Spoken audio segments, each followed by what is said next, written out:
pledge allegiance to the flag of the United States of America, and to the republic for which it stands, one nation under God, indivisible, with liberty and justice for all.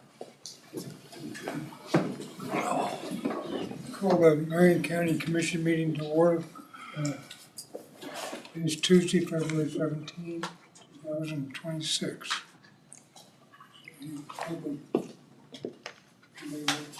Public. Good morning. Seeing as the agenda, issues or corrections.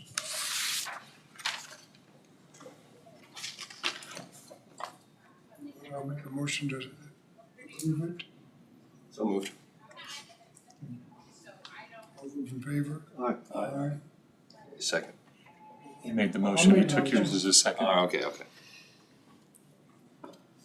Okay. I'll take the second. Okay.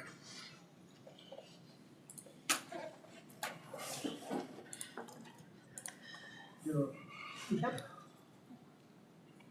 First, we got change orders.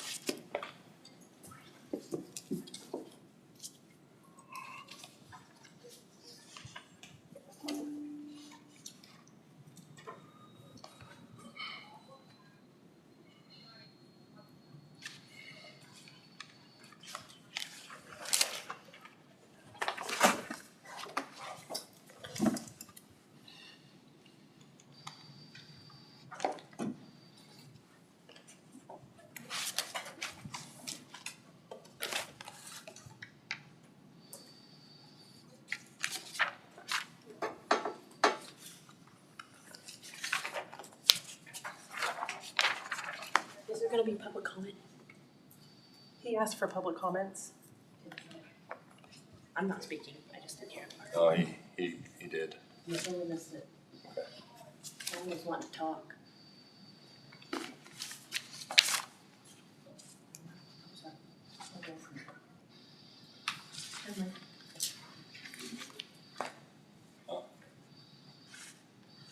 You didn't hear the request for public Never comments? mind. Unless you want to. Me? I misunderstood. Sorry. He's pointing at you and you're pointing at him. As long as you keep it to them, it's fine.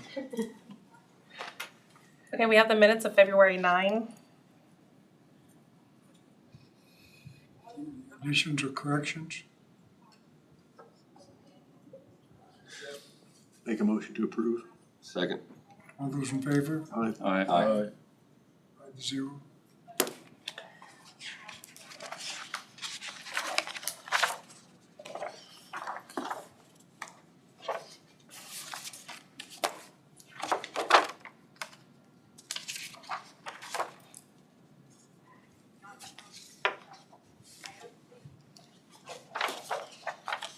Okay, then we have early checks in the amount of $179,511.91. Question or discussion?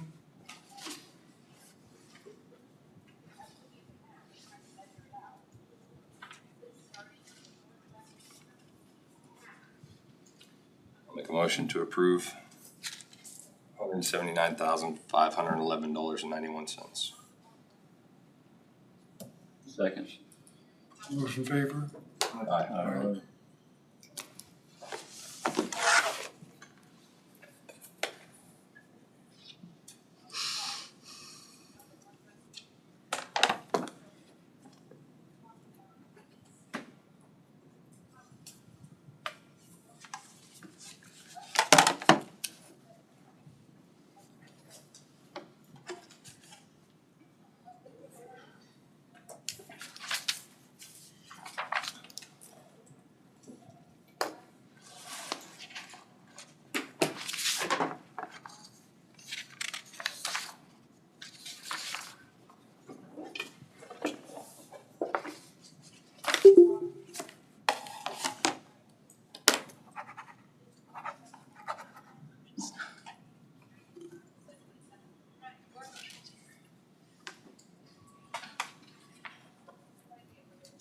The last thing I have is I sent you all the inventory and that just needs to be approved for the 2025.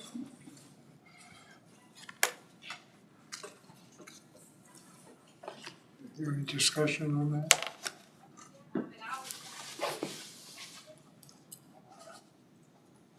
Make a motion to approve the 2025 inventory. I'll second that. All those in favor? Aye. No.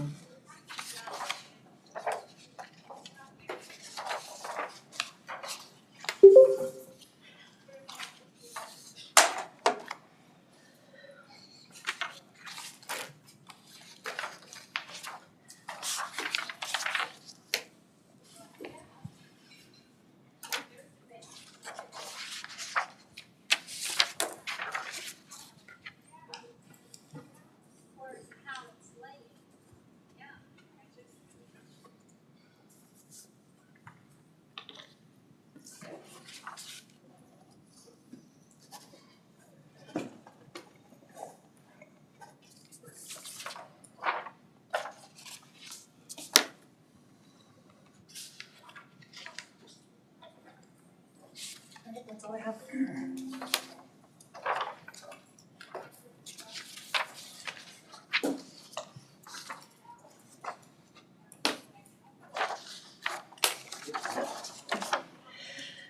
Okay, in your packet, you have kind of a short report from me.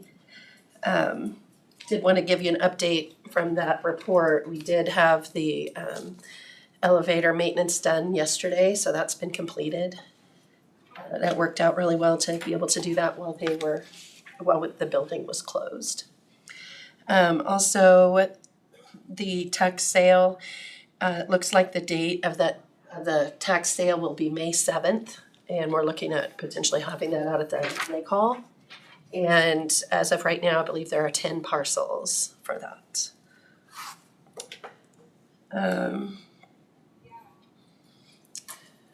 Commissioner Beneke had stopped in and kind of asked for an update on our Wilson Township property. That split has been completed internally, and we're researching the fees right now. Ashley has reached out to I think maybe 3 different auctioneers, so we're researching fees and all of that. Before we can sell that, we do have to publish 30 days ahead of time. So that's where we are on that.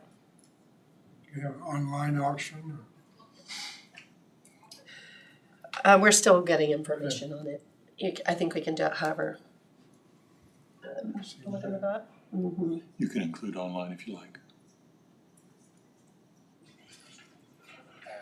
And then that was really all that I had as far as my information today. I think Josh was gonna come in and talk with you about the transfer station, so. Are you ready for him?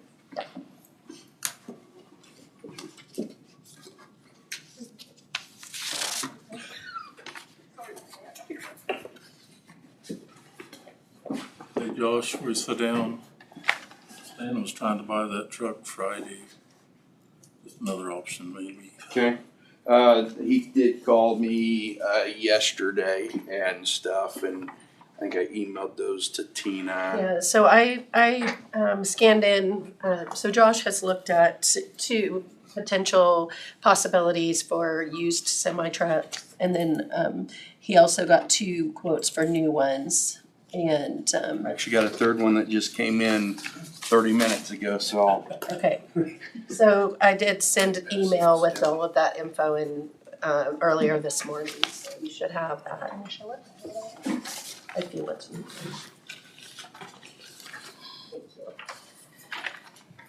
And then I'll just let him kind of elaborate on the needs of the department and what he would like to try to do. I know the one you have, Stan called me, and there's a 2022 International, it's out of Columbus, Ohio, through Rush Truck Center.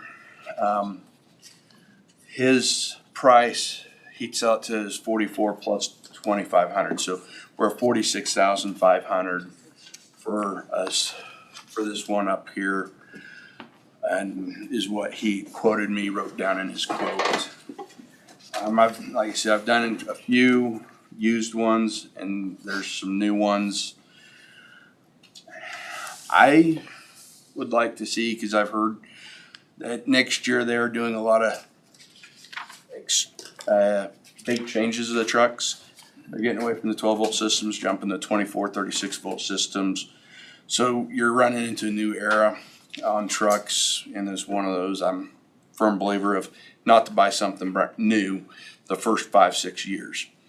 I'd like try to, we discussed a new truck and a used one, and get rid of 2 trucks that I have.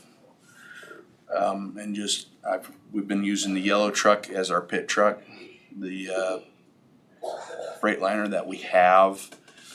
Wintertime, it does not like the winter, so it just kind of sits. And then the yellow one's also our backup one. So I try to get rid of the Freightliner and this white International that we're running over the road right now. Would be the 2. If we could get 2 new trucks, those would be the 2 that I would get. Save the yellow one just for our pit truck. So,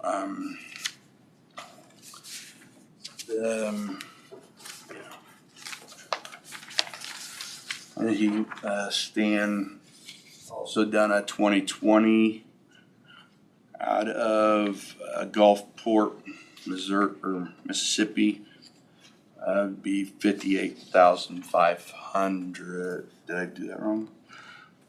58,750 and stuff. So it was that quote on that one.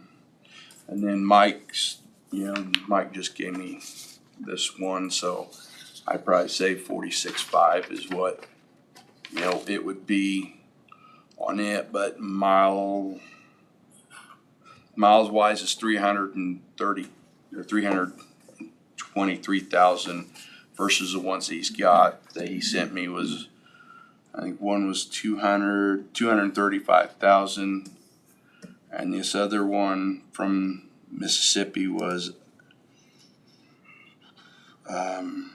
it was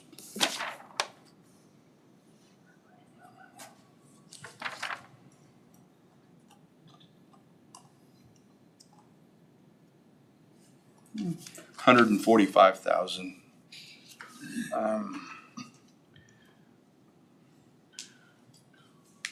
I would be, for used ones, I'd be in favor of the 22 International one, but that's for 46.5.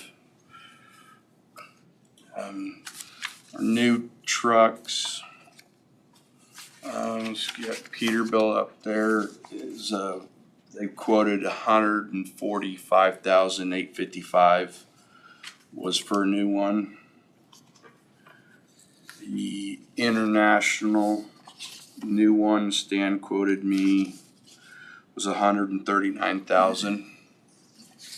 And then the one that just came in just a few minutes ago from Kenworth was 173,544.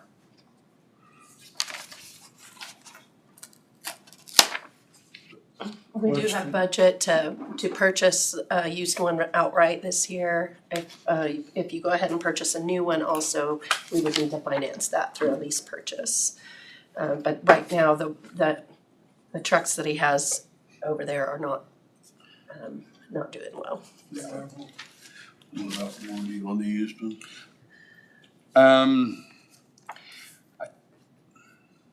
We didn't really talk. I know the years is hard to get the warranty with them. This last one that we bought, we didn't have a warranty with it either. That one that's over the road right now. What's the warranty on a new one?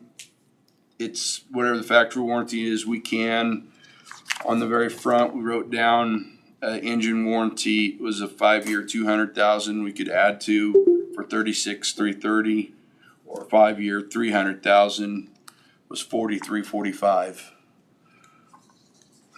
How many miles a year do you drive?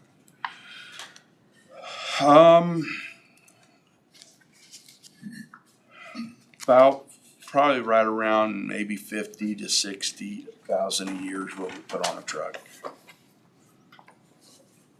And if got a new one, you could get all the accessories you needed.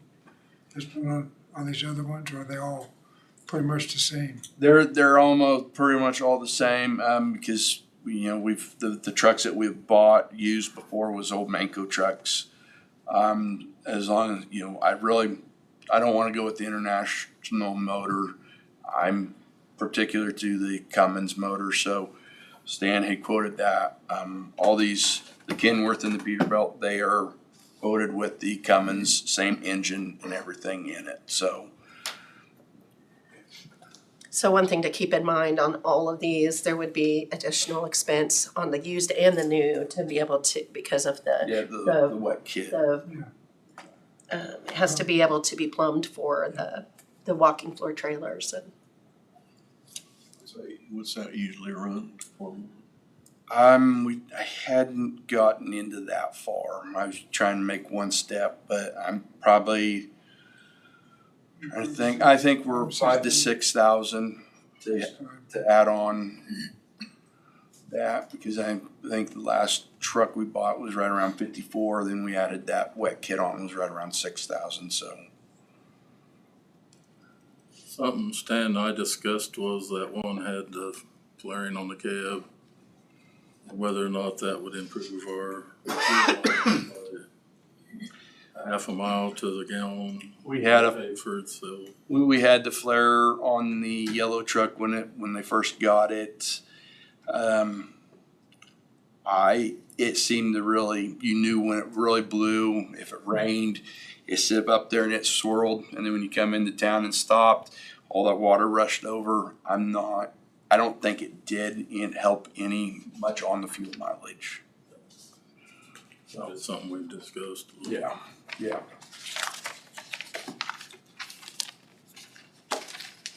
So if we bought a new one, it'd last twice as long. The last new truck that we have is the yellow truck that was bought brand new back in 2009, I think it was. You're already running. Huh? You're running 15 years at least. You know, you're 5 years. Plus you got warranted at up to 300,000 if you pay the extra. Mm-hmm. Whereas you buy a used one, you're gonna get 6 years, 7. See, we've got the ones, we bought it right around 6 years ago. This stuff when I first came in. About the best you can hope for on one of those. Mm-hmm. You have a maximum weight, do you? We do, Okay. we do, and then, You need a horsepower, okay. yeah. That trailer's gonna pull hard. Yeah, it's gonna pull hard. I've had them where It's big, empty, big, tall. and yeah, it's a big parachute on some days. And what are we budgeted for the trailer? I'm not looking at a trailer this year, so I'm more into, if we can get a truck, it'd be my thing this year, and then a trailer next year. We can get 15 years out of a truck, why don't we buy a new one? Are you I'm not looking saying at we trying to, would you be able to make one new one work? Because I think what Josh is asking for is potentially a new one and a used one. Yeah. Just because of the trouble that he's been having We've with been it. having a lot of trouble with the used one that we have been running, and it's getting a lot of years on it and miles, and it's wanting to break down every time we turn around. And last year, towards the end of the last 6 months, 5 to 6 months, I think we put right around $20,000 into keeping it going. And that's between tires and repairs and everything else to keep it going. If you were able to just get a new one, then would you be able to utilize one of the others for your backup or for a pit truck? Yeah, the yellow one would stay as the pit truck, and then the white one I would utilize it as a backup because it's not going to run as much too. So we've got budget for a used one. We have 95,000 budgeted for equipment purchase for the transfer station, so, for this year. So we could pay for a used one outright or or finance a new one, so. So you're saying if we had 60 in a used one, then that would leave 30 some to put towards down payment on the new one possibly? Typically, we aren't required to do a down payment, if we do. Put that money towards the new truck as well as finance the balance. You could, it's nice to have some money left in the budget for other things that come up through the year, so we try not to spend it all the way down. Just asking. So you're looking at the $139,000 one. Yes.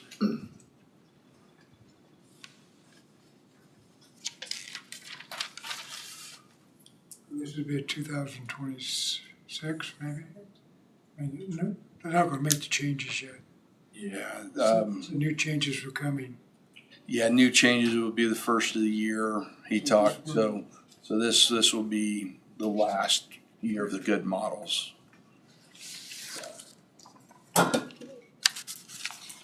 Which one were you looking at for the used one? One he just sent over, it'd be the one from Rush at, 46,000, 7. Was that the one that had 100 and some thousand? This one's got 200,000, this, one with the 145,000 was 58,750. Is that the one that was a Penske truck? Yes, this one was a Penske truck. You know, those Penske trucks, those are all leased trucks, I'm guessing. Yes. And they roll. But my experience with leased vehicles, they come in a lot better shape than trade in from a independent company. Mm-hmm.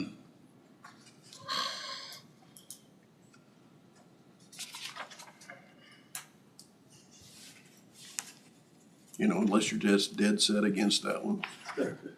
I just, And it makes no difference, it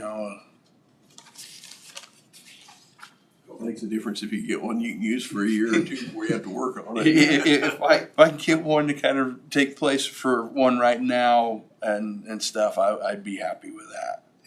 So, Cause the used ones are available. yes, yeah, these, Every day. yeah, these used ones, he's talked to them, they got them on a hold just, for a short time. So,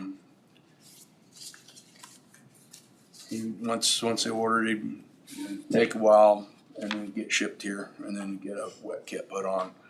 I would definitely get prices, a couple different places I've heard are putting wet kits on now. Well, yeah, the wet kits come off the other trucks and work, or do you know?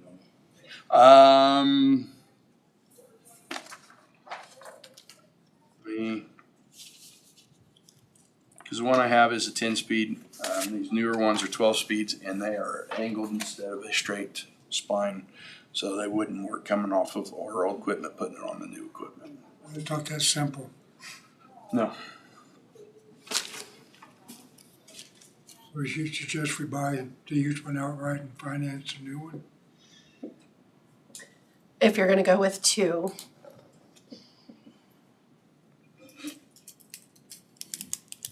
Well, your average cost for a year on a new one's if that vehicle will last as long as the other one is least expensive. Mm-hmm. Your cost benefit on it.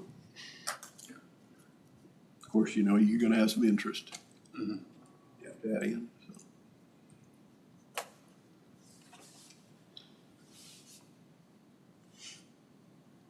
The enterprise program doesn't get in the trucks. no. Penske does. Yeah.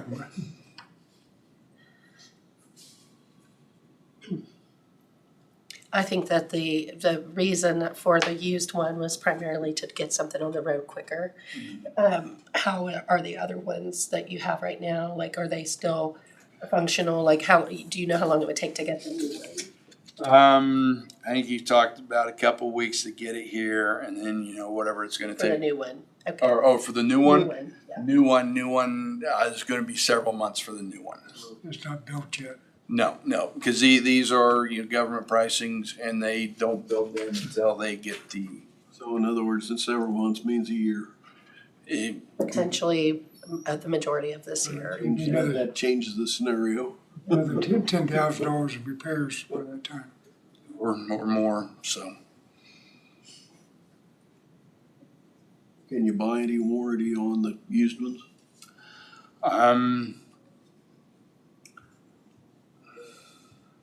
I think year-wise, I think we're at it that I was gonna say, we got one there that's only got 100 and some thousand on it. 100-some thousand, but, warranty-wise, by years-wise, it's not. It wouldn't be eligible for it. Yeah, it's 50 years or miles, whichever comes first. It's, Because, 145,000 on one of them's kind of break in.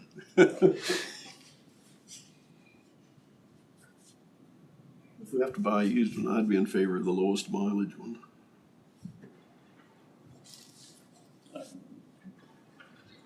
be money ahead that way. 'Cause you're looking at an next, One more year. one more year at 50,000 a year. What is? We don't have the option to trade in the existing truck. Or we just put that on Purple Wave and sell it. I would just put it on Purple Wave and sell it. That's for the Freightliner. I'd take it. The Freightliner especially, we'd probably just put it on purple. Mm-hmm. Recommendation. Any idea of the value on those? Freightliner, if we got $1,500 out of it, it'd surprise me. It's an old beat up truck. Get somebody to buy the tires. It'd be more of, somebody on a farm just using it to move a few things here and there, so it's not anything real spectacular. We might get 8 or 9 out of the other truck, but that's just depends on how bad somebody wants something. Enough to pay for the conversion kit, huh? Mhm.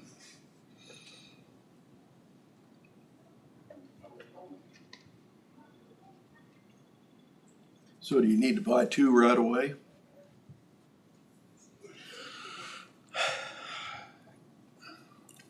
I I would like to, but that's that's why I brought it up to you guys. Gets into, wait too long on the new ones, you're gonna get in the new style, whatever. Well, You're changing the engine. It appears we're sticking with used at this point.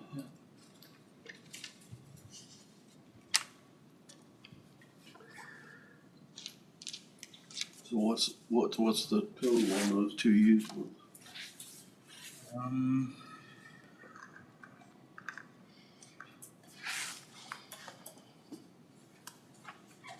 About 108. Yeah.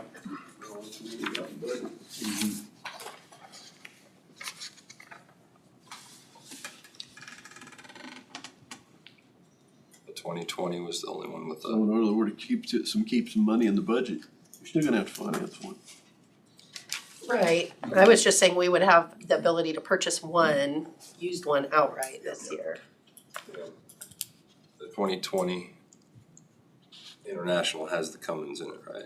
Yes, all these trucks have Cummins in it. I think they're all the 12-speed auto shifts. Mm-hmm. Transmission side. Thought I was seeing that, they were all Eatons.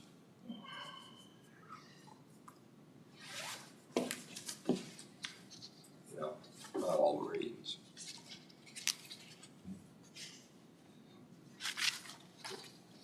Guessing our lease purchase rate's gonna be somewhere around 6-7%. Which is probably higher than it would have been a year ago.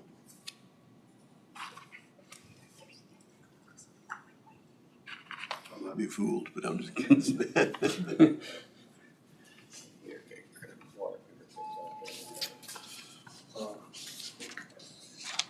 Well, one option might be to, if you want to, get one now, potentially get a used one, and you could always wait a little bit and decide. You really need one though, right now. I need one. Then get one on order for budget year next year. If you approve it this year, it has to go against this budget. The payment wouldn't be budgeted until like next year if you did it on a lease purchase, but you still are subject to budget law on the entire purchase.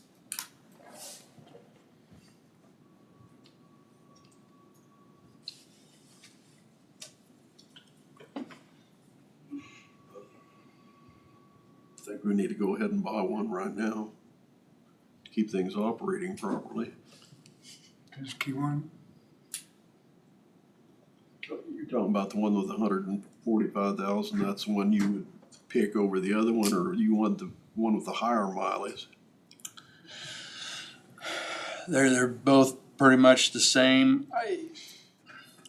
The one that The came one off, with the less miles would be, would be better in my books, because you go buy a vehicle, you're gonna buy one with the less miles. yeah, but the other one was the lease truck, right? The Penske, The less miles was the, yeah, the less miles was a Penske truck. I think, based on history, it's probably got a better maintenance record on it, and we should be able to get a maintenance record on it, Stan has, which I would ask for. Stan has the maintenance records on them, right? I viewed them with. Yeah, yeah, and I can get on Penske there and pull the maintenance records, cause they put them on there. And there was, I think that was the one that wasn't, your oil changes and just your. That's about all we saw was oil changes and a couple minor things that you would have regardless. What one was that one? It's a 2020. 2020. Was that the international? Yes. International. they both are international. What was the amount on it? 58,500. 750. Sorry, 58,000. 750. That freight amount is approximate. Yeah, the freight can be less than that too. Okay, so our motion needs to say approximate. Or do an amount not to exceed like Yeah, we're looking at- 59 or something. What kit needs to be included, So can the conversion come out of the budget, or? She's got 95,000 in the budget. Yeah, I know that, but we don't wanna dry it up right away. I'll make a motion to purchase the 2020 International in the amount not to exceed 59,000. Need more than that if we're putting a wet kit on it. Well, we got that in the budget. I'll bring that one I back. think that the intent of the motion is not to include that in the purchase price. 59,000 as purchase price. Second. All those in favor? Aye. Aye. Those against? 5-0.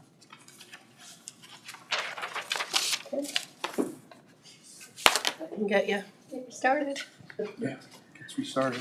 There was one other thing regarding transfer station. The July 4th holiday falls on a Saturday. Mm-hmm. And so our holiday, the county holiday, is on Friday, because most offices aren't open on Saturday. The transfer station is open half a day. So Josh was looking at the possibility of opening half a day on the Friday and then being able to be off on the Saturday. And that would actually probably work better for our municipal haulers as well. So just about it, that takes action of the board to approve that, since it's outside the norm. So, Half day on the 3rd.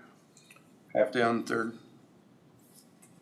and then the other half to be on the 4th. So they would be open a half day on the 3rd and closed on the 4th. Now, are all your employees scheduled on Saturdays or? No, just, we usually have 2 scheduled on Saturday that work, cause I split them up that way. They can take off half a day on whatever day they need to take off for a Friday, because our weeks are Saturday to Friday. So whatever they work on that Saturday, they'll take off on that following week sometime. And we can make it work on the timekeeping piece. That's what I was. Yeah, that's not a problem. It's just the open hours for the public that we need your action on. I just wanted to make sure somebody wasn't getting 8 hours off and somebody's only getting 4 hours off. Well, we can make it work. It's just an announcement, especially the trash service people know. It's Make a good. motion that we close the transfer station at noon on July 3rd, 2026. And close on 4th. Closed on 4th of July for holiday. Go ahead. All those in favor? Aye. Did you say second? Kent?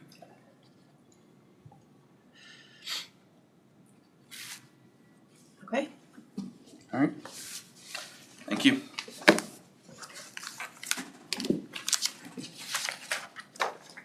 Get rid of our trash, George. What's that? That'll be a messed up holiday.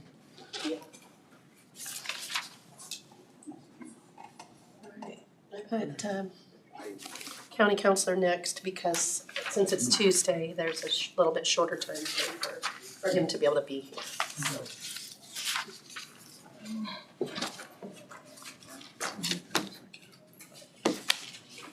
First noted, the job performance of specific personnel executive session type of team. I don't believe we need that one today. I will want one for potential litigation. Don't know if you wish to do that first or talk about several items under the general update in the moratorium. How would you like me to do it? Updates first again. Couple of things. One, just to follow up, I don't want to let that slide away. You'd been provided samples for what amounts to a code for effective meetings because that discussion had come up previously. But we haven't followed up on that, and I can prepare a resolution adopting, but I need some guidance, first of all, if you want to go ahead and proceed with that. And secondly, I think the one that Commissioner Dirks had provided is very similar, but the one that I provided was from the league in their current form. They're really not materially different from just comparing them.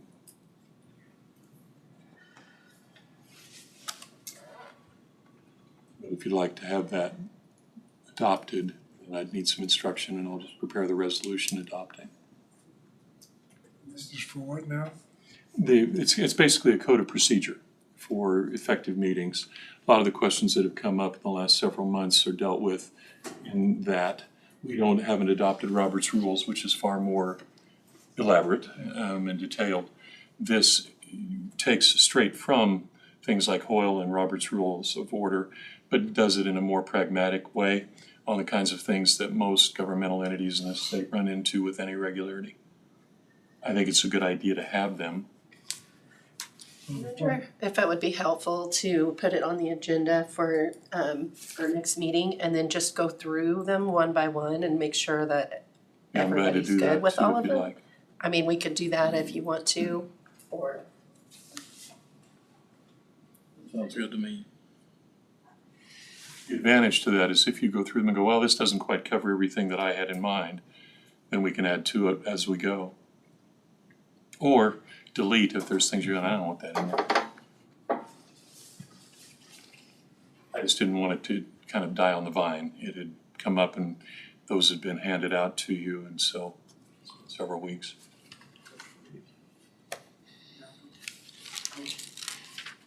There's a couple of legal ones. It's been tried and tested. Both of them are approved. I mean, they're used in different settings, so I don't have any major issue with either one. I'm just more used to using the one from the league. It's been around for a number of years, 10 or 15. A lot of cities use it, several counties use it as well. You can do it that way? Yes. Yeah. We're still in process on the data center moratorium in terms of that language, dealing with things as we discussed last time in terms of head-in or relay station services. I don't know how many of you are aware of it, but Kansas Leadership Council of Wichita, is putting on a little informational seminar on the 13th of March from 8 to 10. It's a Friday at 325 East Douglas. From what I can tell from what they're offering up, looks like a good way to get some good overview information on it. I'm going to try to go. I don't know if you want to wait that long in order to pass a moratorium, but if you do, I think that's something that would be helpful for people to attend. I think we could wait that long, personally. But you get information on it, remind us. Did you get anything else, John? Yeah, basically a small little, I wouldn't consider a data center. Would be no more than a 5 megawatt or a 1 acre facility.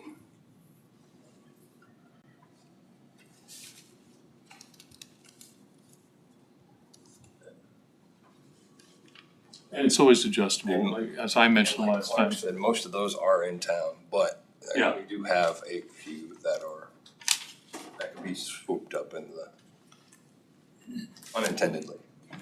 And the point's well taken that everything we're dealing with in these is the unincorporated areas.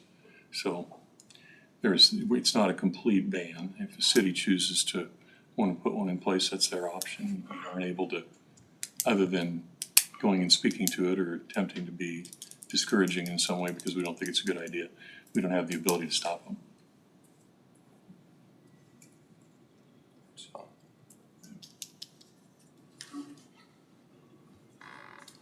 You guys all right waiting to the meetings if you learn anything?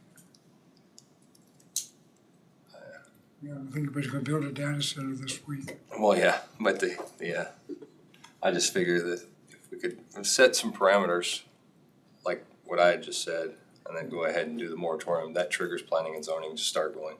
And maybe planning and zoning would benefit going to this meeting. So in my mind, it triggers it to move forward and start building the box in which it can live. So that's just my thought.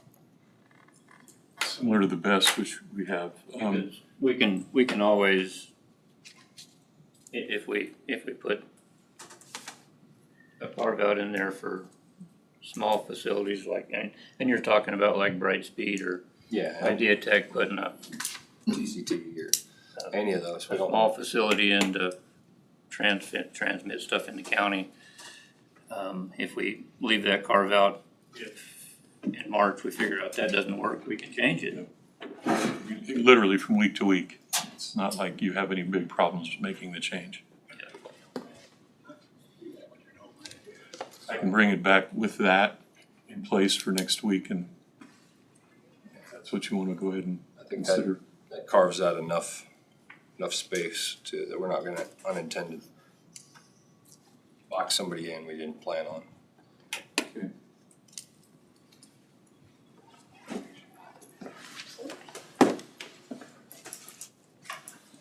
The other items that I have are executive session potential litigation items for today. About the ban resolution. And it's whichever you want to do first.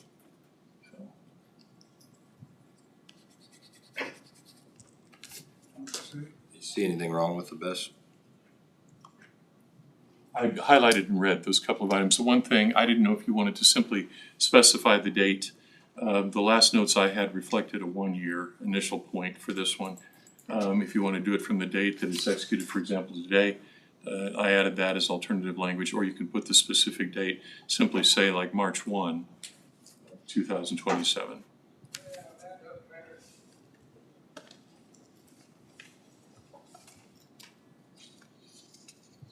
And I made the change in the heading to add the safety and welfare, health and safety to that. Did you send that out? I read saw it. It did this morning about 10:30. Okay, I didn't see it. I also have hard copies if you'd like it. I'll need it because I didn't see it. I didn't need it. Yeah, 7:30 this morning. 7:42 I got mine.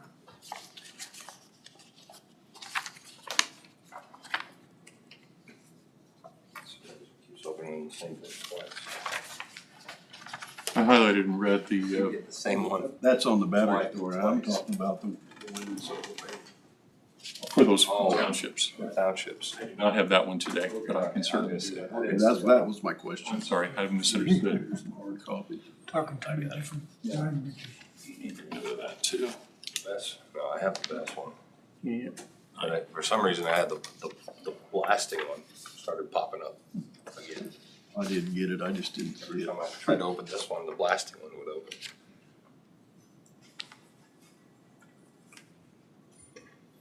The only two changes to what you'd previously reviewed, in paragraph number 1, after the resolution portion of it, now therefore be it resolved, I added the limitation of total storage in excess of 10 megawatts and discharge in excess of 2. Anything below that doesn't apply to that.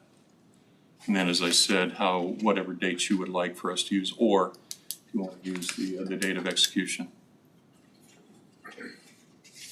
Recommend to do 1 year and use March 2nd as a, Well, March 1st, I don't know when, that'll probably be a Monday First is- next year. Is that right? Goes one day later. I understand going for the full year. But then we do all our resolutions when we change seats in January. That keeps it front and center, but it doesn't matter. Somebody's gonna keep track of this when it is about to expire. Yeah, I don't see that as an issue. I think you have the ability also to, again, with another resolution, Right. extend it to January if you'd like. Okay.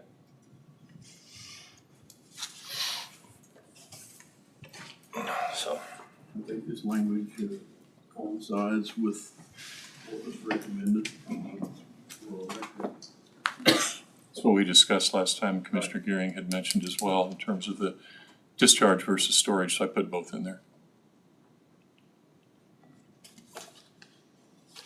I'd make a motion, we do it for 1 year. March 1st, March 2nd, Say March 1st. okay. In 2026, like so. starts on the 26th, It starts in 26. For 1 year, it expires expires in 27. 27.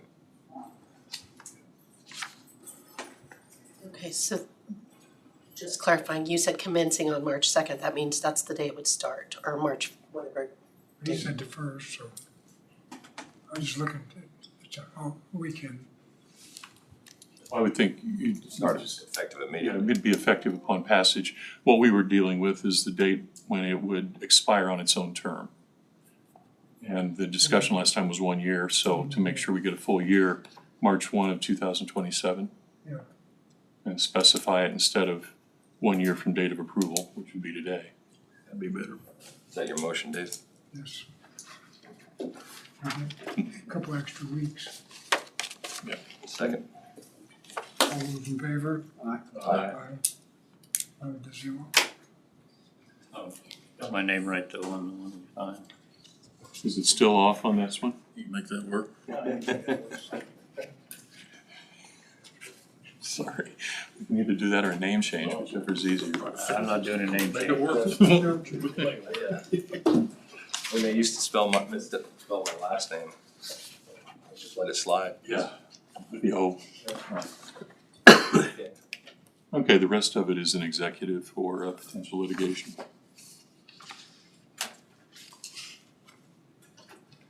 Thanks for being here again. Thank you. Thank you, guys. If you got any questions anytime, let us know. So, appreciate it. Got the right 6 lottery numbers? Do what? Right 6 lottery numbers? Did you get a copy Only of it? losing ones. No, everything he's got is in ones and zeros or X band.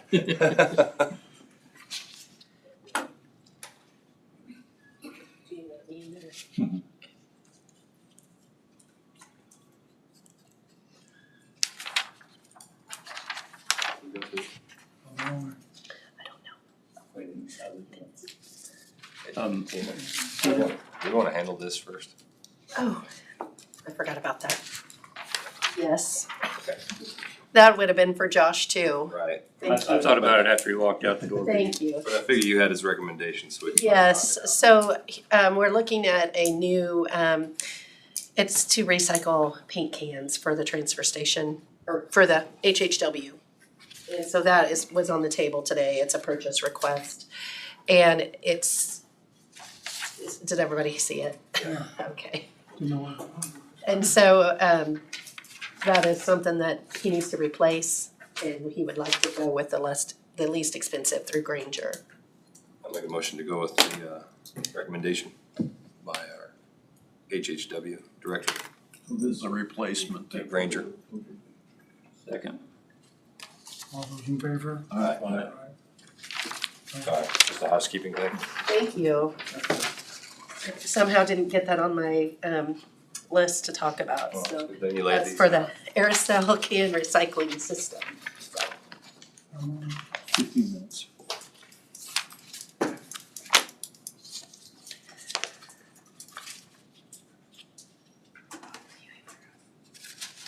Who's getting away from all that greenhouse gas stuff? Okay, that's what Josh was. What? I was the same thing, I noticed it after Josh I left. move that we recess into executive session in order to discuss potential litigation pursuant to KSA 75-4319B. For consulting with our attorney in matters deemed privilege under attorney-client privileges. With the board, Brad and Tina, and we'll resume back in open session at 1:37. All in favor? Aye. Aye.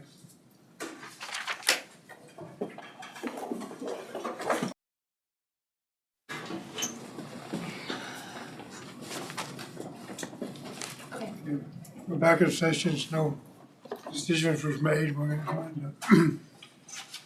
I moved that we recess into executive session in order to discuss potential litigation pursuant to KSA 75-4319B, consulting with our attorney in matters deemed privilege of the attorney-client privileges.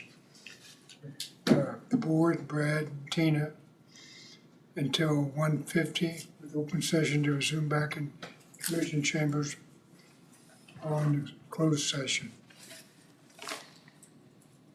Second, Second. all those in favor? Aye.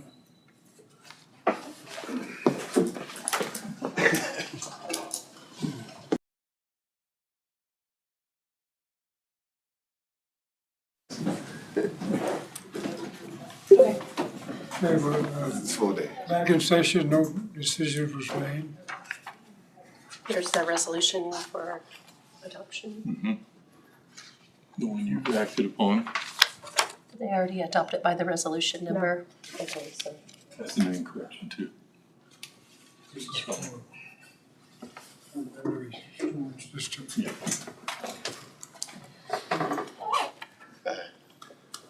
We need to approve resolution, No, you've already okay. taken action on it. I think with the they, resolution didn't? number. Oh, I'm sorry. No, it's true. I'm sorry. Yeah, we have to approve Okay. On the same page now. Resolution 2026-09. I make a motion that we approve it as presented. about the battery. Battery energy storage system. Second. All those in favor? Aye. Aye. 4-0. 4-0. and that one's ready for signature then. This one here.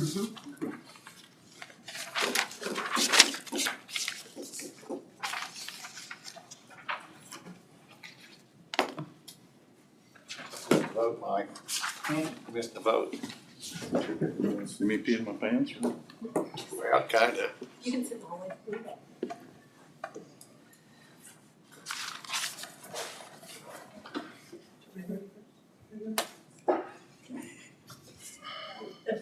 Sorry, we're not pointing at you. No, you're fine. I couldn't hear where you were at, or you were Yeah, in that's the okay. session. Okay. I'm still Ready signing for up. you.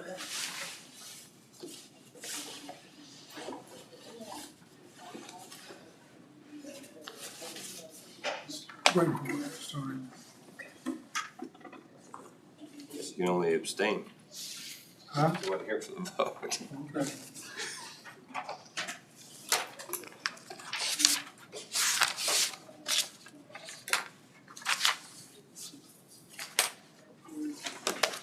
Sir?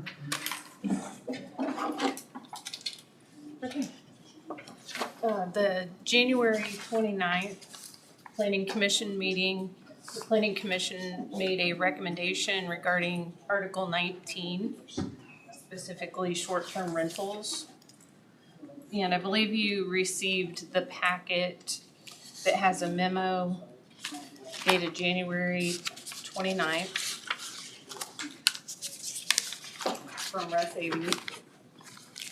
The Planning Commission made a motion to recommend this proposed language. There were a few text amendments made to the current regulations. There on letter A, you'll see that the maximum number of transient guest occupants was changed from 8 to 12 persons. And then there was also a provision written in for lake lot district properties. The maximum number of rooms offered for rent shall not exceed 2 rooms. The maximum number of transient guests occupying the short-term rental units shall not exceed 6 persons.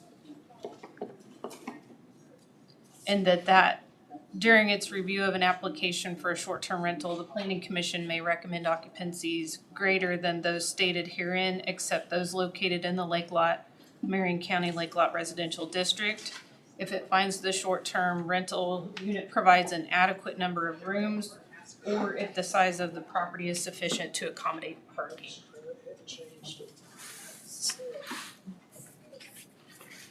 There were 2 letters from the improvement district that I believe were also in your packet regarding the lake lot, or sorry, the Marion County Lake Improvement District's concern regarding their facilities.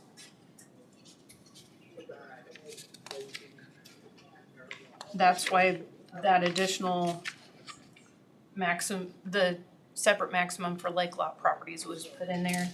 And then also, parking was addressed. If you look at item P on the 3rd page of that memo, it addresses the parking and those restrictions, that there will be a minimum of 2 off-street parking spaces for each short-term rental. And it will be a dustless surface defined as asphalt millings, crushed concrete, chert, or similar aggregate. Said parking shall be delineated with a defined border to ensure it complies with the minimum parking stall dimensions of 9 feet in width and 18 feet in depth. Shall be installed with a minimum depth of 4 inches of material. The approach of said parking shall not extend into the street rights of way and shall be maintained in good condition and free of weeds, dust, potholes, ruts, trash, and other debris.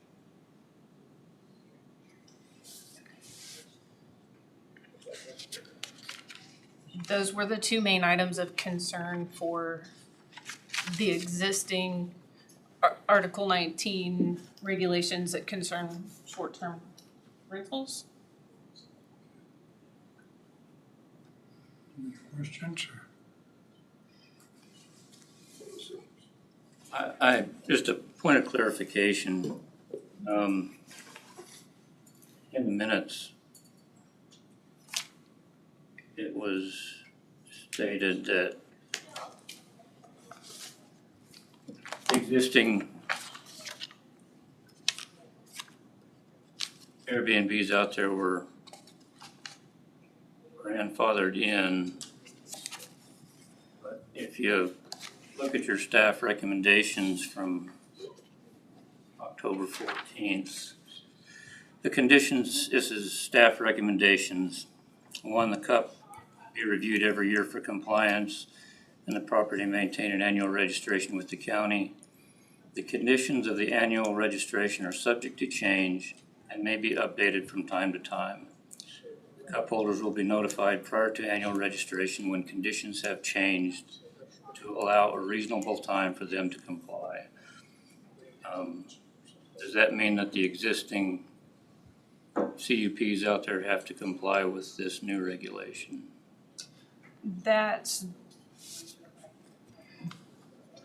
And that may be a question for Brett. I'm just reading yeah. Did you say October 14th? October 14th of 2025. Okay. I think it's similar to most of the ones that I've read in the past, but that's, Okay. I'm asking for clarification on that, because to me, it seemed like you're saying that if we change the regulations, these Airbnbs have to comply with, they're given time to comply with it. I'm just asking for clarification.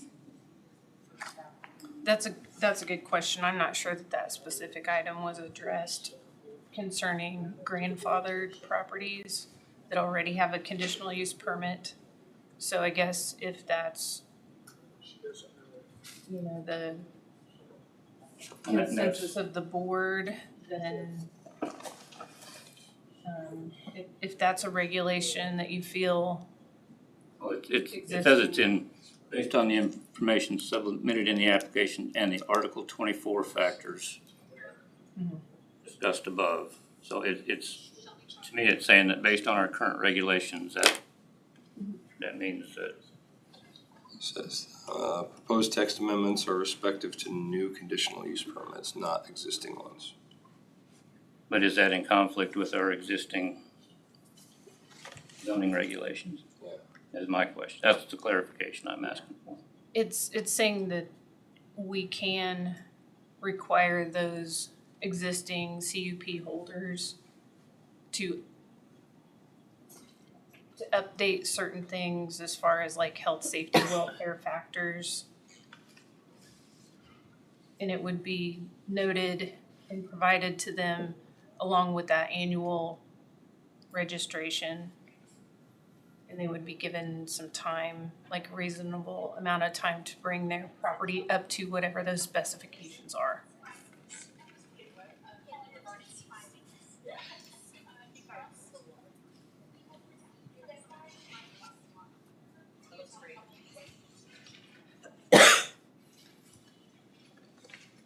Any other questions or clarifications? Probably the biggest one is where you went from 8 to 12, isn't it? It used to be 8 people. maximum. 8 was the maximum previous to this. Oh, And I think they were considering, these are regulations that cover the entire unincorporated portion of the county. So if someone has a Yeah. cabin or whatever and they have plenty of space for Or 20 acres someplace. right.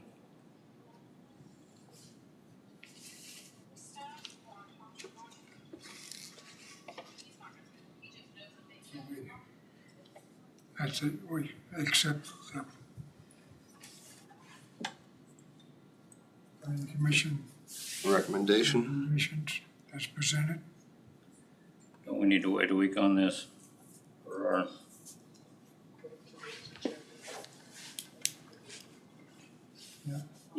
Are you talking about tabling it for a week for And clarification on that point? Review? what we talked about several weeks ago is not signing something the first time we see it.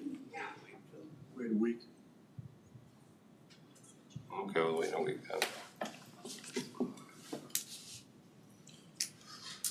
That would give some time for clarification on my question. And Okay, so you want clarification on whether those specifically items A and P apply to existing CUP holders?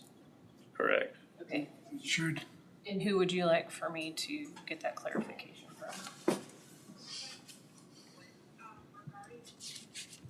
think we need to get Brad, right? The legal opinion of it. Well, they said that they'd have to follow the new updates will be here. Yeah, isn't your CUP, in order, they can't just get a new one because they had one last year, right? They've gotta come up Well, to speed. The conditional use permit goes with the land, so once it's been granted, it stays in effect as long as they're compliant and they've followed the requirements within that CUP. But the annual registration is meant to be a mechanism that we can use to sort of, for lack of better terms, micromanage that one just a little bit instead of, you know, we changed it to whatever, from 8 to 6, say. Then that gives us the mechanism to put that into the annual registration without voiding or revoking any CUPs that are already approved. So both things can be right? Yeah, exactly. So the existing CUP until the annual Right. deal could be grandfathered. Yes. But when the annual one comes up, Review. then it has to get up to speed. Right. Sharon, do those CUPs, is there any verbiage in there that say upon review, there could be changes? Yes. When they go through the public hearing to request the CUP, it's specified that those conditions can change within a reasonable parameter. Be like, the landowner change, I mean, if they sold it, it may not carry forward with the old one, is that what? It goes with the land, but the new property owner would have to fill out the annual registration.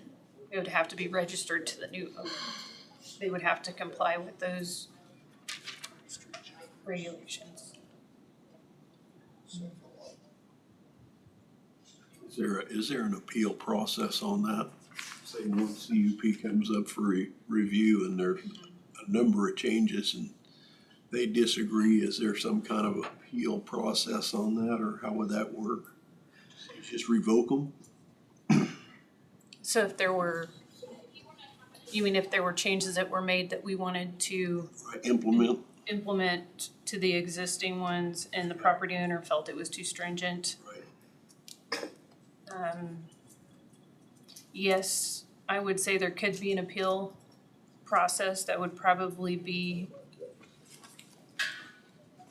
since the annual registration is an administrative document, it would probably be an appeal against the administrative I know that authority. it's a whole new territory, but it may come up. Yeah, that's a good question. So we could remodel and do away with the fire exit or something like that.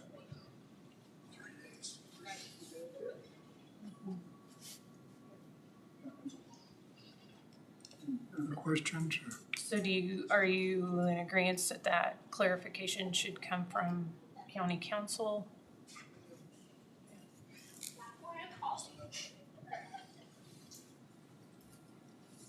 We could start there.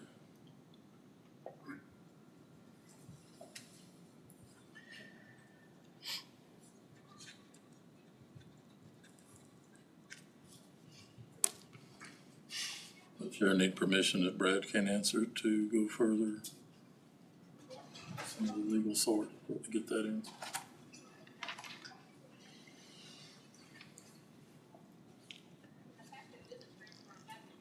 Do you have another source, Sharon, that you would look at, or? I mean, I can ask our planning consultant. Advice on that, maybe. I can, If Brad can take care of it, that's fine, but if we need to go further, we're one quick. I can ask both of them and get an opinion from both of them and bring that back to you. That's up to your board.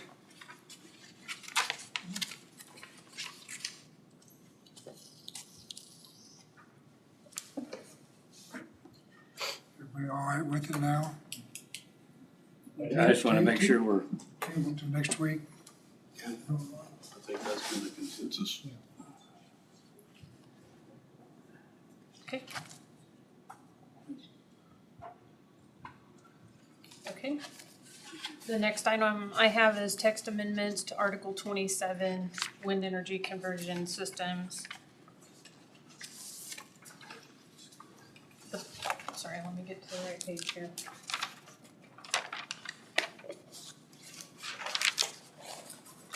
So this was first discussed at our December 4th meeting and then tabled. There were,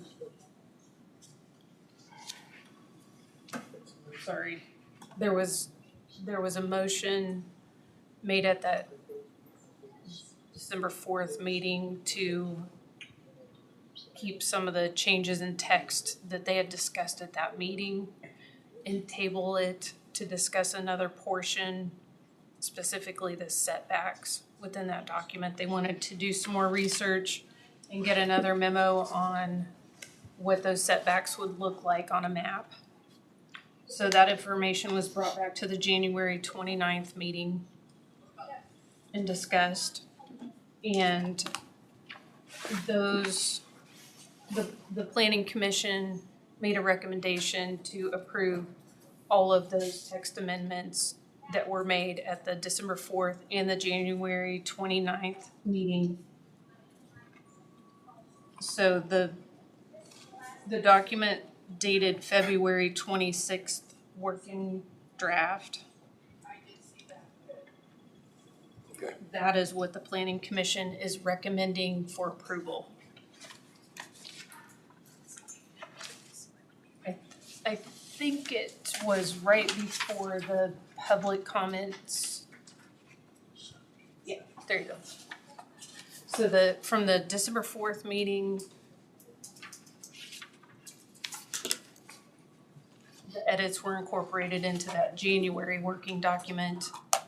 And then the January meeting are reflected in this February 2026 working document or draft to present to you.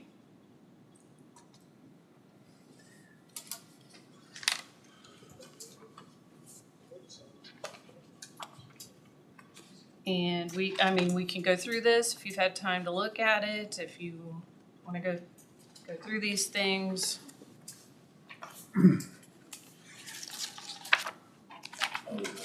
So I think I pretty well understood what. So your board has 3 options. I mean, obviously you can, like you said, table it, take a look at it, bring this back next week for your final determination. But your board can adopt the recommendation by resolution. You can override the planning commission's recommendation by a 2/3 majority vote, or you can return the recommendation to the planning commission with a statement specifying the basis for the governing body's failure to approve or disapprove. So we'll take it up next First week. Yeah. Planning commission for all the hard work they do. Hours they put in. Hopefully everybody's happy.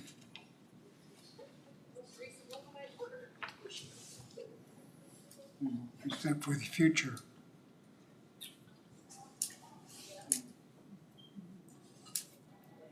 Any questions or this for Sharon while she's here? I think that I was looking for that February little thing at the bottom. I couldn't decipher why I was getting 2 of these and they're not the same, so Does that make, yeah. that helped. The first one is dated January 2026, and then the second one is February 2026. Try to confuse us. Well, I was looking back and forth, and I even looked at that working draft. I just never paid attention to the month. Yeah. It's a little bit confusing, especially since it was a long document and we went through it word for word. No, it lays it out, what took place from one meeting to the next, so it's helpful. So, Sharon to come back next week or more questions and vote on it. Then you need to Is this vote for on everybody? tabling that, both of those items.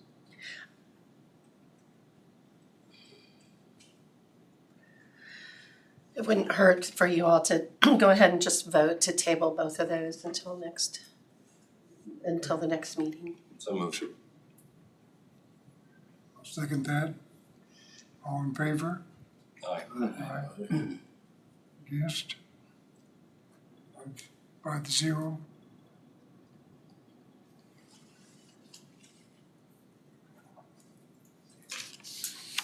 Okay, Thank you, Sharon. thank you. Trying to do your work for you this week. Do you have the actual resolutions that they would pass if they, I don't, but I can get those. because that might be helpful to have it in resolution format to send to, for them for next week. That way they can see the final. Before it repeats. Just send us one. I mean, does that sound good to all of you or? Okay. Okay.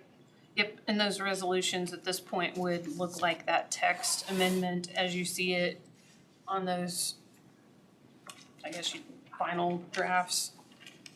And then if you want to make any changes to those, we can make the changes before the resolution is signed. Yes. Okay. Sounds good. All right, thank you. I see, I'll send you an email, I see a couple things that need to be fixed, but I'll send you an email this week. Okay, do you wanna send that to Tina and? I'll send it to Tina as well, but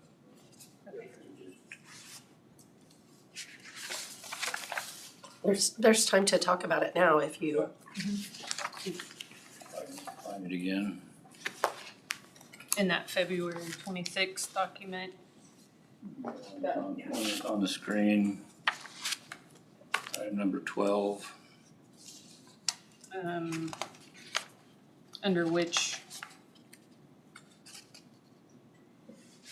On page 27-4, that one? Number 12 at the bottom? Yep. Okay, We can leave it like it is there. I'm not happy with it, but no X component will be permitted within a quarter mile of any designated wetland, riparian, stream corridor. Section 2B25, and that is changed to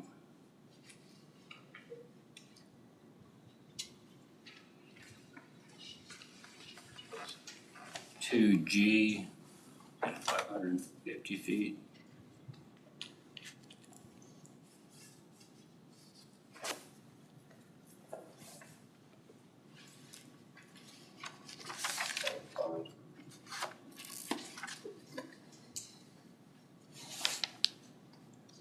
okay, so could you, Okay. sorry. Page 27-4, 12. Okay. No X system components will be permitted within 1/4 mile of any designated wetlands, riparian, / stream corridor, section 2V, period. Mhm.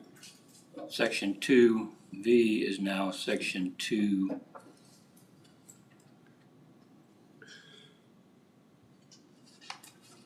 2G on page 27-3, the top line. Okay, No turbine shall be located closer than 550 feet from the nearest edge of any wetland designated by U.S. Fish and Wildlife Service. I see. There's a conflict The there. reference okay, must have moved and then it didn't get changed. okay. Okay. So the reference on that. Needs to be 2G, right? And 550 feet instead of 1/4 mile. I'd rather it be 1/4 mile, but just trying to Right, keep it consistent with the updated text. Understandable. Okay, And then can you provide us a clean copy of that outside of all the other stuff so we can look at it without having to go through? Yes. so take out all the red and green? Or do you want that left in there for now and then, We've got the red and green here, Okay. so. I'd leave it in. okay. I can bring you a clean copy of that. Well, so what you would be reviewing over the next week is this document, the one dated February 26th, down at the bottom, 2026. Review the text within that document. So our And then- packet, would our packet be page 29?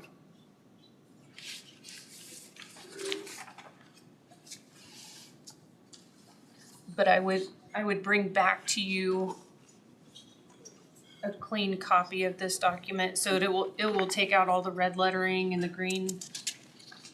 And then since that's just a reference, In a distance. basically like a Scrivener's error, then I'll change that in here. It is what the planning commission has recommended to you. It's not a change in what they've recommended, it's just a reference. Reference back to. Right.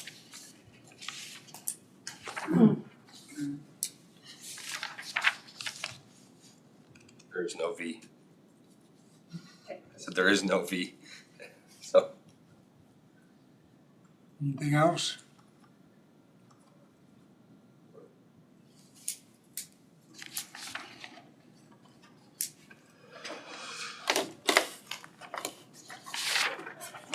Thank you, Sharon. Let you get out of here before they get you again, no, other stuff. Yeah, thanks.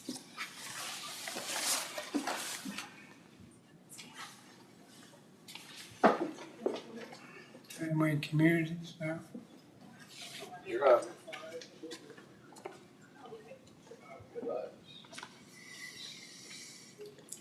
You're up front there.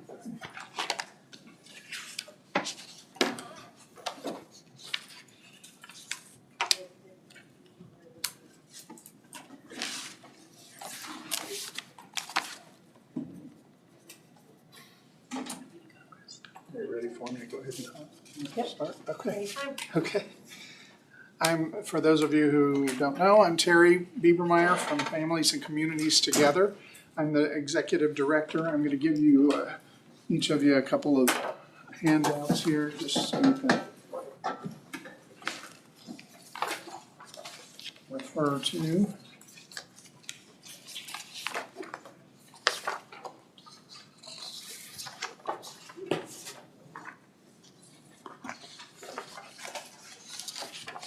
Thank you. Sorry to keep you waiting. Pardon me? Sorry to keep you waiting. Not a problem at all. Ashley, do you want one? I think I have it, but I'll take another one just in case You there's. don't have this one for sure. Okay. But there's something. Yeah, that's a good one. Pardon me? It's been good. Sure. I don't know that there's stuff in there that you want to put the name to. Well, Okay, I'll just start out for, I know some of you I have met with before and some of you I have not met. So I will just quickly start out with by telling you what all Families and Communities Together, if you're not familiar with it, it is a nonprofit organization that serves all of Marion County. We have a number of programs under our umbrella. Those programs are Family Financial Assistance Network for emergency families that are finding themselves in emergency situations with rent or utilities and that type of thing we can help with. The Marion County Substance Abuse Prevention Coalition is under us. The Marion County Dolly Parton Imagination Library falls under ACT. It takes a Village Early Childhood Collaborative and Marion County Early Childhood Task Force, and then Resource and Referral Program falls under us also. By that, I just mean that we refer people connect them with the resources if they're new in the community or if they are having trouble finding resources. We help them with that. We are the ones that put out the Marion County Resource Directory, and so we're the ones we're responsible for that as well. We have on your brochure, or actually, it is the year-end report for FACT. You'll see a number of things there. We list the board of directors there for you. We have Susan Robson, the 8th Judicial District Judge, as the president. She has actually just resigned from that position just this month, so we have replaced her with Clint Corby, who was the vice president before. He is now the president. Lori Suhu is the new vice president. Bryant Miller from Prairie View is a member of the FACT board. Ron Traxon is also a member of the board, and Antoinette Root, and Stacy Parks and Justin Wasmuth are our board members.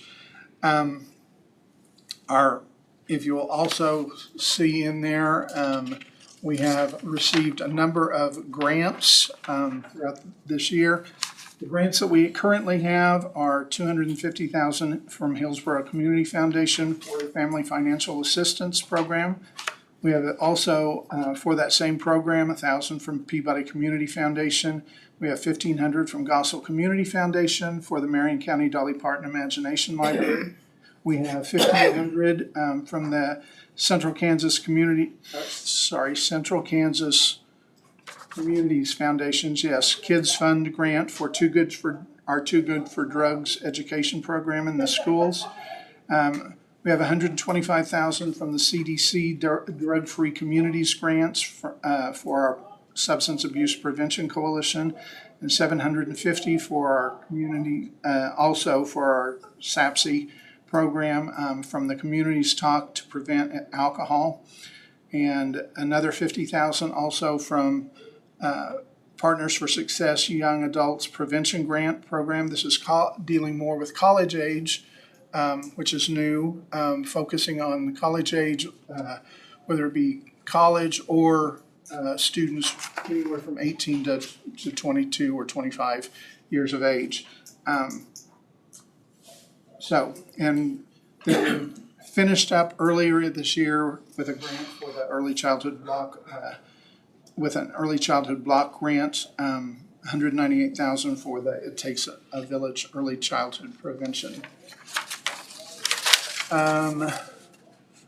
Events that we have done this year or participated in: Daddy-Daughter Dance. There were 175 dads and daughters registered from across the county. We have participated in the cruise nights in Hillsborough, where have done Tabor Welcome Back events, Marion County Fair and Parade, the Marion County Health Fair, Marion County Safe Kids Day, Peabody Community Giving Tuesday, the Gossel Family Engagement Night, and the Marion County Baby Shower.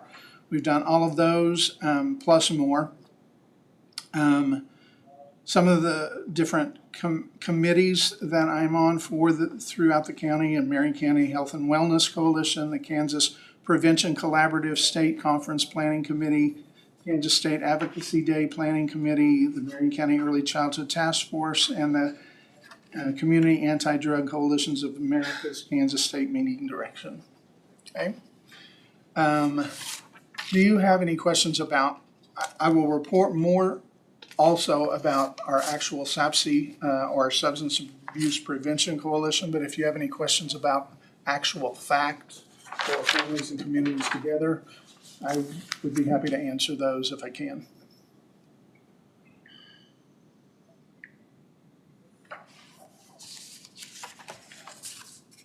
All of the grants that we have currently are tied to one of our programs. They're not for the general expenses or anything like that a fact, but they are all tied to one of the programs that we are doing through FACT. The county's allocation, what does that go goes- to? That goes to actually FACT, general operations and that type of thing.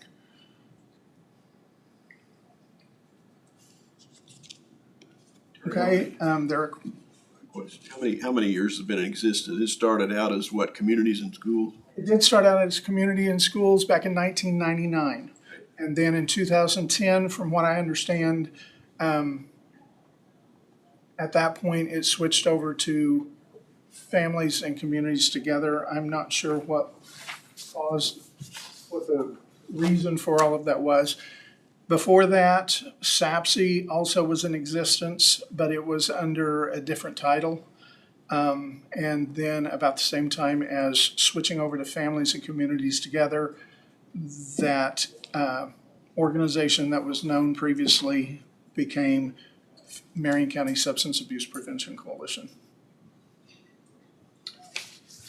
As far as the Substance Abuse Prevention Coalition, we just returned. There were 4 of us that just returned from CADCA. The sessions were really good, very informative. We always, every year that we go to that, we bring home information that we can share or programs that we can implement within our county.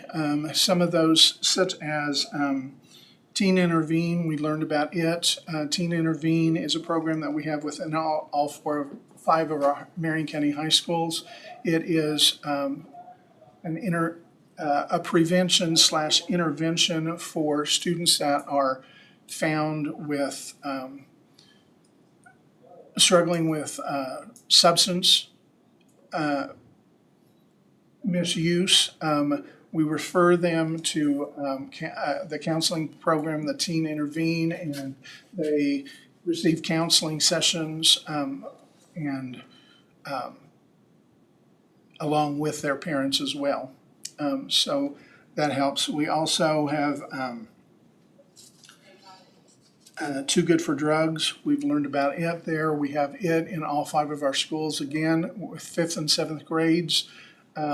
We do 5th and 7th grade partially because the KCTC surveys that we get most of our data from are geared for 6th, 8th, 10th, and 12th. So if we hit them at 5th and 7th grades, then by the time they're in 6th and 8th grades, then we can see somewhat about how the results of our Too Good for Drug education program is doing. And if you look at our SAPSI, this sheet here, you can see that since 2020, over to the left column, you'll see 30-day alcohol use, 30-day binge drinking, 30-day vape use, 30-day marijuana use, and 30-day prescription drug misuse. All of those from 2020 through 2025, we have dropped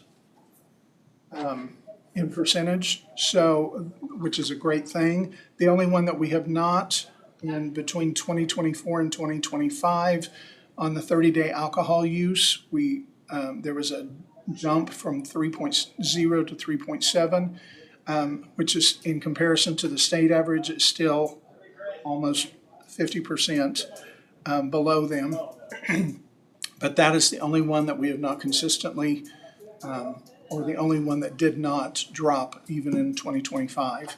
So our programs seem to be working. Our coalition is working hard to engage in the schools, not just in the schools, but within SAPSI, there are 12 sectors that we are required to have, and everything from youth, parents, media, religious, law enforcement agencies, health care professionals, organizations that work with youth, organizations that work with substance prevention, and so there are 12 of them altogether. I can't name them all off right now, but We have members from the county in each one of those sectors, and we work collaboratively together. Through SAPSI, we help fund things like the after prom parties for all of the school systems. We provide fifth quarter funding for fifth quarter activities after school.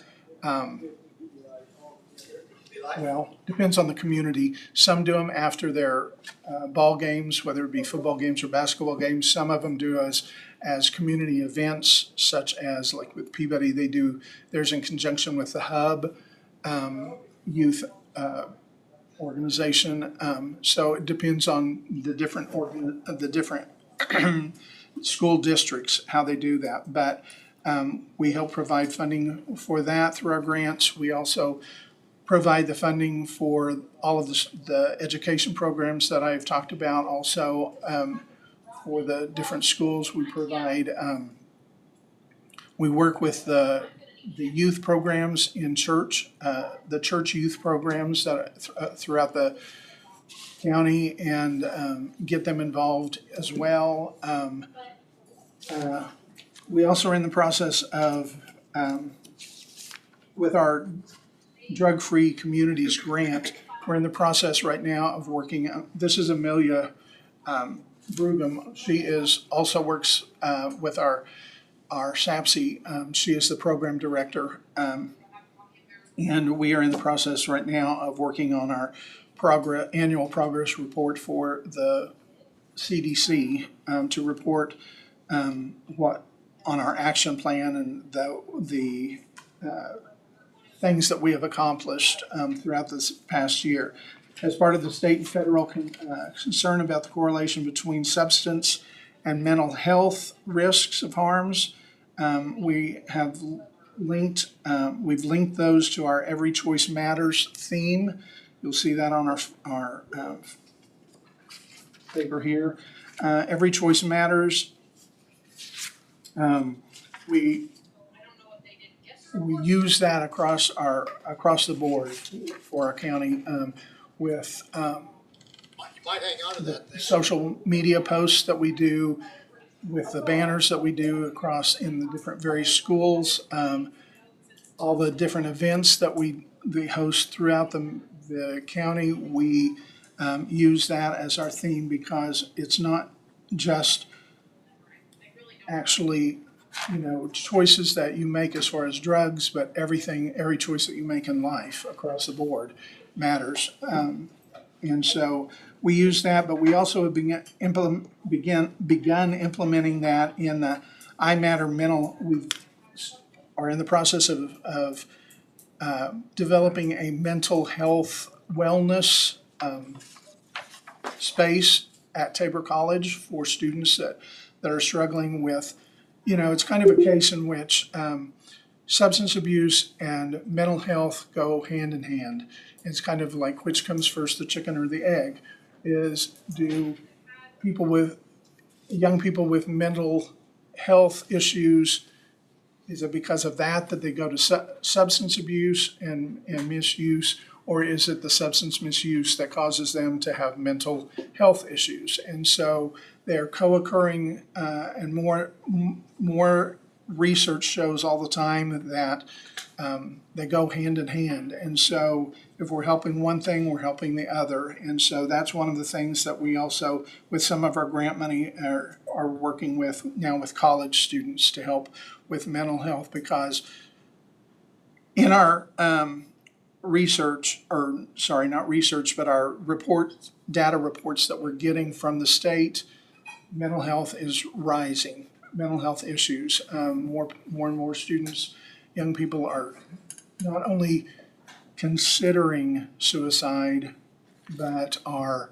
forming plans. And so we want to, with our prevention, help in any way that we can, and with a mental health wellness room that gives people the opportunity, students that seem overwhelmed because of whatever reason, they can go to this place and decompress.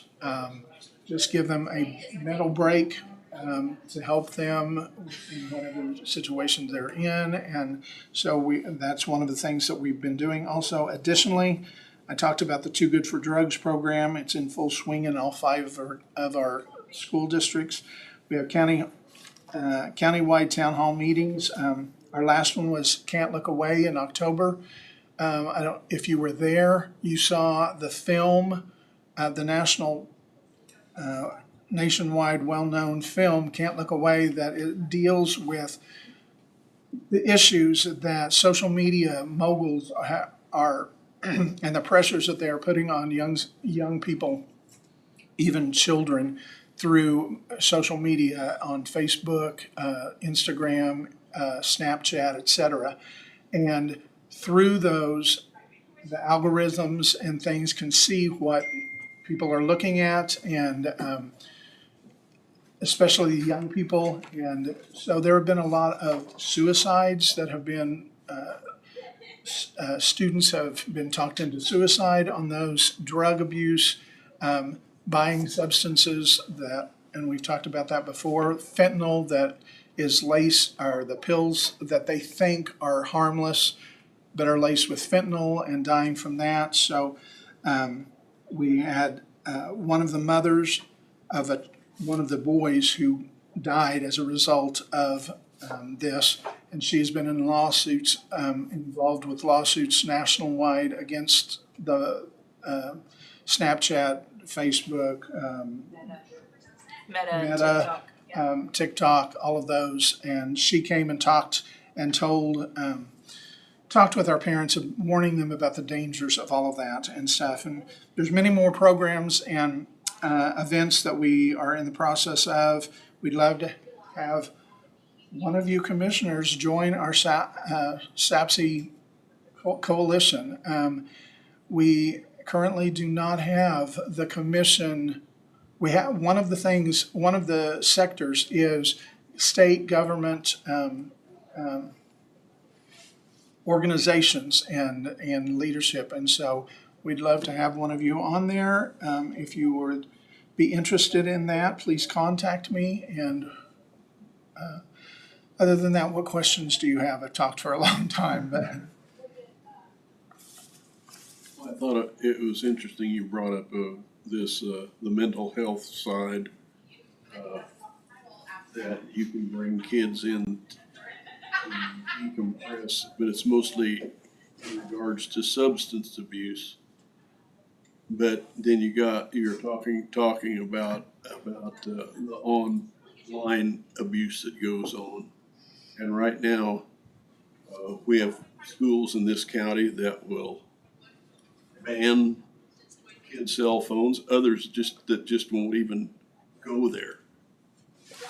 And so won't go to the banning, you mean? Won't go to the management because of too much parental pressure, which is to me ludicrous. And that right now, I think in this county, that's the biggest issue these kids have. Because they have learned how to use these cell phones in some very evil ways. I mean, really vile ways. And they think that they know how to use them, and they know how to operate them, but they don't realize all of the harm they're doing. Ramifications that could happen. Yes, all of the ramifications that are happening that they are unaware of. That like if you spent scrolling through your Facebook, for example, and you pause for any time at all on an ad, even whatever it be, if it's health ad, exercise or whatever. If you notice, then shortly after that, you are inundated with ad after ad after ad of that.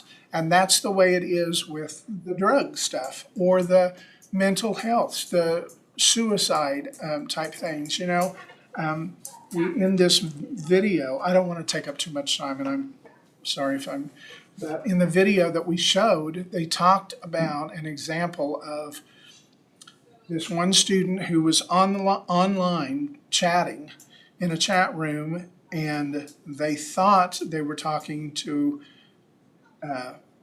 someone their own age and somewhat of a friend. It ended up within, what was it? 6 hours. 6 hours of conversation back and forth, not necessarily consecutive, but 6 hours. This person had convinced this kid that he had nothing to live for and committed suicide. And so it was, it's that type of thing. Excuse me. And we hear about it more and more, it's more prevalent. It's that type of thing that our kids don't realize. And that's a part of what goes in with not just substance abuse prevention, but safety prevention, Any other questions?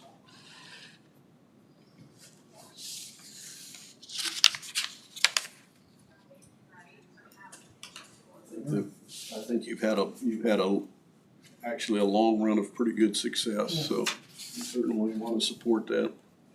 Thank you. And like I said, we would welcome anybody that wants to be a part of our coalition. We would welcome that. Any kind of, support as far as not just monetary support, but like support otherwise. We would love that too. So, and if you have suggestions or whatever of things that we can be doing better, or then please let me know on that too. Okay? Sounds like you're working on a lot of different things. We're busy. Too busy at times. But if we're making a difference, that's what it matters. Okay? Appreciate everything. Thank you. Thank you so much. All right, thanks.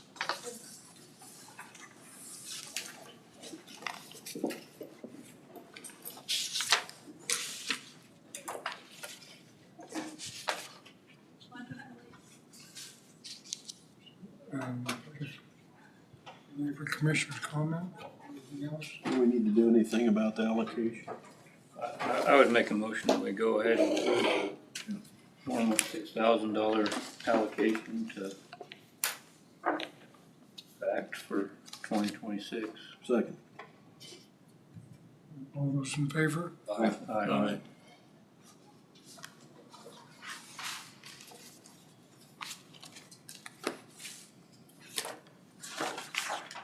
Anything else?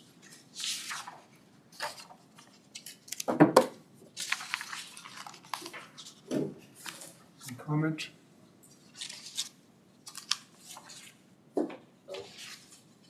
Either. Make the motion that we adjourn. Second.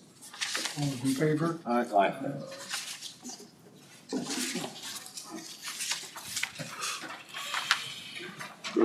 started saying that last week.